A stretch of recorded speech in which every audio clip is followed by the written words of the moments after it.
while back, I shared with you one of my favorite crochet pattern books, and it's called Crochet for Babies and Toddlers. So I thought it might be nice to share also with you some of the things that I have made up from that. And so I've made up, the first one is I've made up the little girl's Lacy cardigan. So I'd like to share that process with you and let you see how really wonderful these things, these patterns make up into gorgeous garments that can be cherished for a lifetime, as well as passed down to other children, grandchildren. And that's really a fun thing that we found in our family is it's so much fun to pass these things down, these heirloom clothing items to the next generation. So join me in this process and give all the glory to God. Here is the beautiful Lacy cardigan pattern in the book with the great pictures. I did use a different yarn than what they recommended. It is called Wool Like. It is from Loops and Threads, and it is Loops and Threads is from Michaels. They are not sponsoring this video. It's a size 1 or a super fine. It is in ivory color. It is machine washable and dryable, and it is 85% acrylic and 15% nylon. So I thought this was a good choice for a young child's sweater in a light color to be washable and dryable. It is a super fine, which makes it a very light and a very soft and a very airy lacy sweater, which would be good for spring or summer. The hook size that I used was a 2.55. That is what I needed to use to get my gauge correct.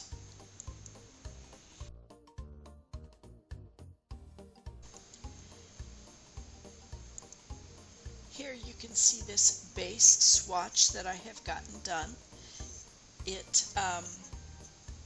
I actually had to work it 4 times to get the tension correct and of my base chain, and to get the stitch tension correct so that the sides were even and straight. I was struggling that they were kind of wobbling in and out, and the yarn is so soft and so lovely, but I did struggle with that. I found that I needed to gauge that center chain to be looser than what I was doing, and that would help it to hold the edges straight. The main stitch that makes up this beautiful lacy pattern is a V-stitch, and this V-stitch is composed, and you can see it here, they kind of line up as almost vertical stripes. It is made up of a half double crochet, chain 1, half double crochet in the chain 1 space of the V-stitch in the row below. And this just continues and really does make up the whole sweater.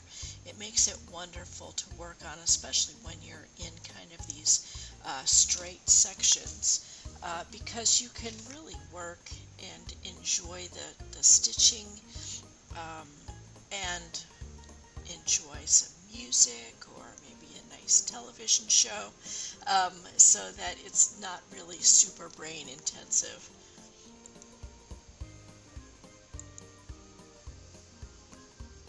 Here you can see I have the back finished, and it was well worth the redoing of the base 4 or 5, 10 rows, whatever it ended up being, so that I actually got the sides, you can see, are nice and straight, and the bottom is not wobbly, and it was a 2.55 hook that I did end up using for this. I do have, they're both right and left front finished. As you can see, there's the bottom, you can see better there. It did work out much straighter. You will always have a little bit of give at the bottom, but don't worry about it too much because your edging will totally cover that up, or just make it right. No worries there.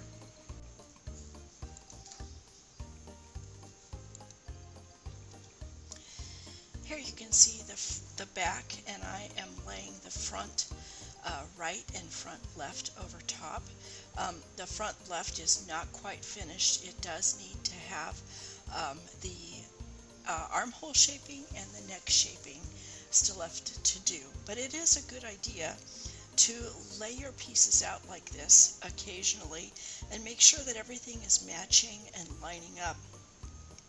Just makes it a whole lot easier when it comes to assembly, that you know that your pieces are all where they should be and matching.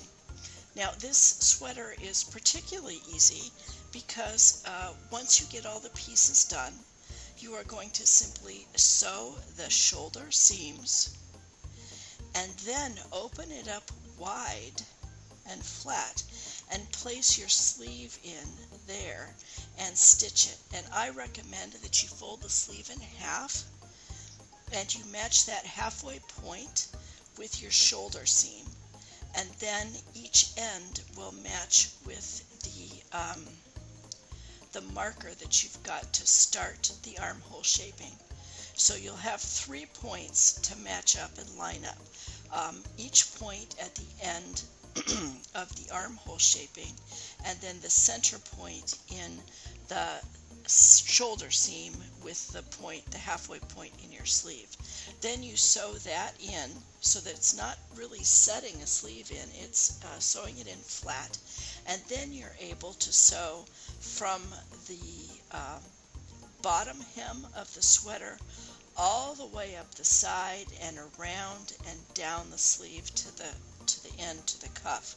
That makes a much easier sleeve to set in, and you do that on both sides.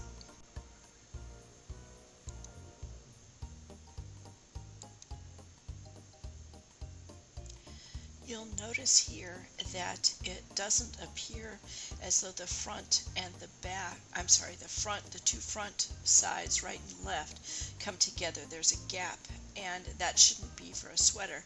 That gap is for your buttonhole band and your button band.